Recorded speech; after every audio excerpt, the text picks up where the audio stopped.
Ay, hello, basta. Nainitan ako.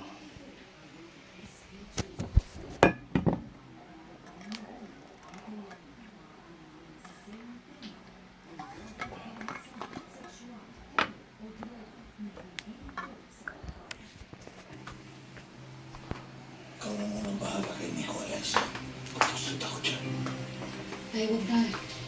May mga nakasibilyan na pulis. Lalakad-lakad. Naabangan ka. Salamat. Ay, lumalaw din si Clara.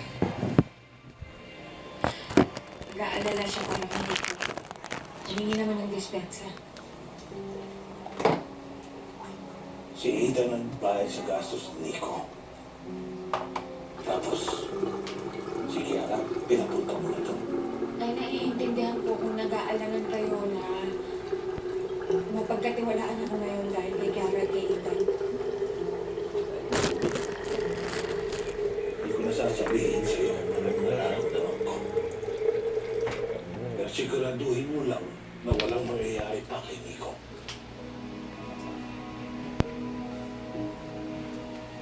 Tay, nakausap si Honore. Sabi niya, hindi na daw itataboy si Nico tsaka si Benny sa Subo. Yun nga lang, kailangan daw natin atas yung reklamo na kay Agong. Buti. Durugas talaga yung mga yan. Hindi tayo magpapalakas sa mga yun. Hindi ko makapalakas sa nitawagan na ito kay Nico.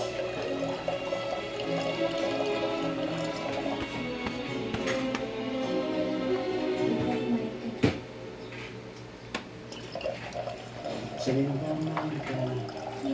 Kailangan mo kumain ng maraming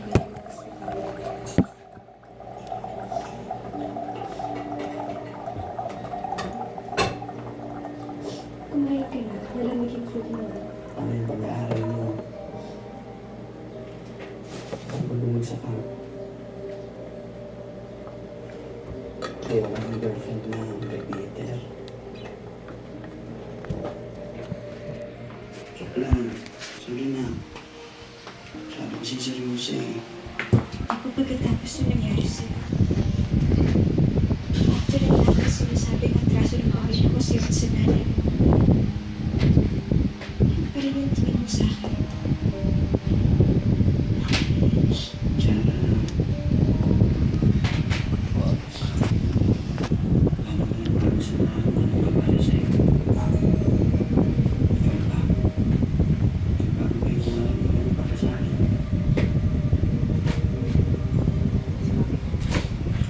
Kung ganun, walang kailangan magbago. Sa kaya lang,